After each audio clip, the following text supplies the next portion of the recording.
As Trump's team pushes for peace, Ukraine is bearing heavy losses on the battlefield, with frontline conditions growing increasingly difficult for Kyiv's forces and morale being tested under sustained pressure.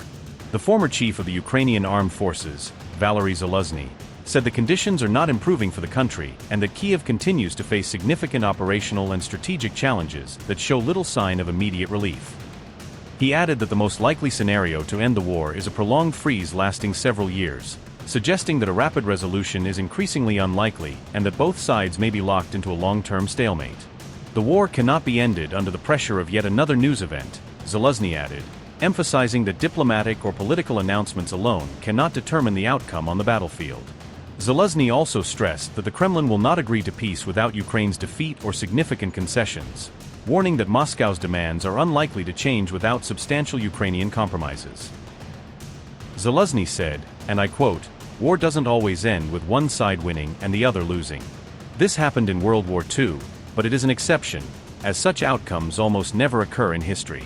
The vast majority of wars end either in mutual defeat, or with each side confident that they have won, or through some other scenario.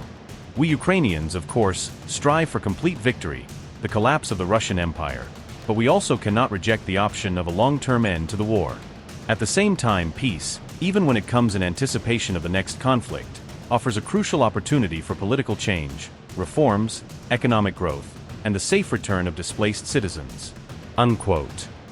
This came as Trump presented a 28-point peace plan to end the war in Ukraine, a controversial proposal that has attracted intense scrutiny for its perceived pro-Russia elements.